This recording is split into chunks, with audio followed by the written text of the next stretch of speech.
తెలంగాణలో కేబినెట్ విస్తరణకు ఢిల్లీ పెద్దలు గ్రీన్ సిగ్నల్ ఇచ్చినట్టు తెలుస్తోంది. ఈ నెలలో కేబినెట్ విస్తరించుకోవాలని పార్టీ హైకమాండ్ రేవంత్ కి చెప్పినట్టు సమాచారం. ఇటీవల ఢిల్లీ వెళ్లిన సీఎం రేవంత్ రెడ్డి పార్టీ పెద్దలతో కేబినెట్ విస్తరణపైన చర్చలు జరిపారు. ఇక దాంతో ఈసారి 6 భర్తీలను ఒకేసారి భర్తీ చేయాలని హైకమాండ్ రేవంత్ ను ఆదేశించిందట. అయితే ఈ సమావేశంలోనే సామాజిక సమీకరణాల దృష్ట్యా ఎవరెవరికి ఛాన్స్ ఇవ్వాలనే దానిపైన చర్చ జరిగినట్టు సమాచారం. చివరికి చర్చలు సఫలం కావడంతో ఉగాది రోజున మంత్రివర్గ విస్తరణకు ముహూర్తం ఫిక్స్ చేశారని తెలుస్తోంది. మార్చి 30న మంత్రివర్గ ప్రమాణ స్వీకారం ఖాయమైందని గాంధీ భవన్ లో జోరుగా ప్రచారం సాగుతోంది. రైట్, ఇదే అంశానికి సంబంధించి పూర్తి అప్డేట్స్ మా ప్రతినిధి ధనుంజయ్ అందిస్తారు. ధనుంజయ్.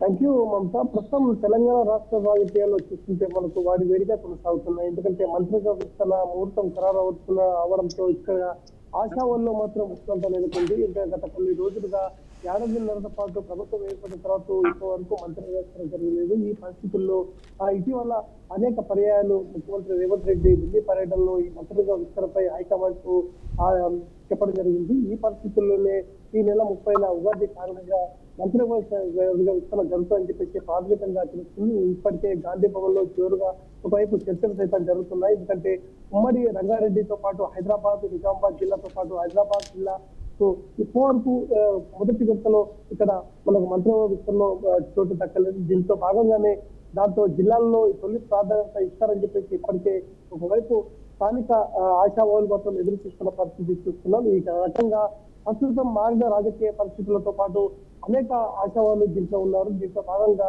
అసలు బెర్త్ ఖరారవుతున్న పరిస్థితుల్లో ఎవరి రాలవల్ల పల్లెలో సైతం ఇటు ఉత్కంఠ నెలకొంది. ఈ ముఖ్యంగా నల్గొండ నుంచి కోమటిరెడ్డి రాజగోపాల్ రెడ్డి అదేవిధంగా క్యాబినెట్ లో బెర్త్ పక్కని మనకు తెలుస్తుంది. దీంట్లో అయితే కేబినెట్ లో ఆ రాజగోపాల్ రెడ్డి ఛాన్స్ దక్కితే మాత్రం కోమటిరెడ్డి వెంకటరెడ్డికి మాత్రం ఒకవైపు పక్కన పెట్టే ఛాన్స్ ఉందని చెప్పేసి ఒకవైపు గుసగుసలు తెలుస్తున్నాయి.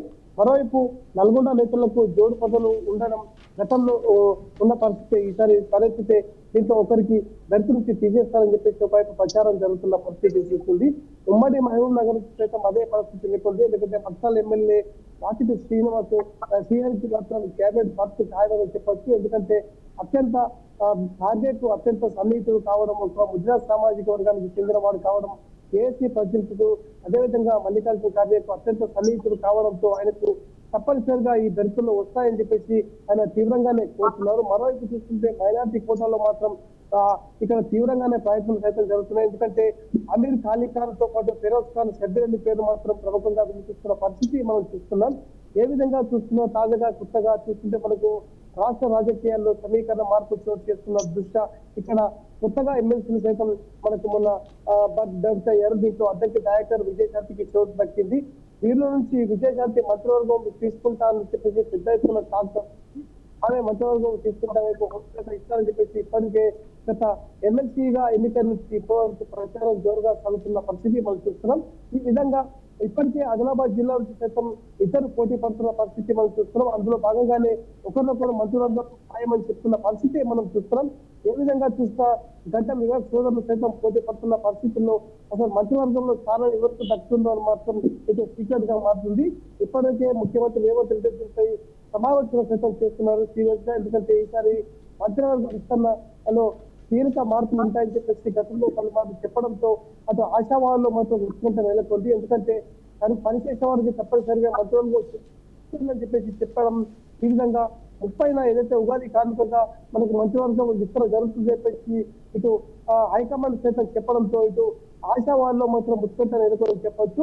సో ప్రస్తుతం మనకు మంత్రివర్గ విస్తరణ మాత్రం ఇటు 30న ముహూర్తం ఖరారు అవడంతో ప్రస్తుతం గాంధీ భవన్ తాత్వికంగా కొత్తగా మంత్రులు ప్రకటించిన తర్వాత అక్కడ గాంధీ భవన్ పేరు ప్రకటించే అవసరం ఉంది. దీంట్లో భాగంగా ఇప్పటికే గాంధీ భవన్ వేదికగా మారింది. ఎందుకంటే విషయం రద్దీగా మారిన గాంధీ భవన్ లో మంత్రి పదవులపై ఎవరి ప్రయత్నాలు వారు చేస్తున్న పరిస్థితి మనకు కనపడ్డది.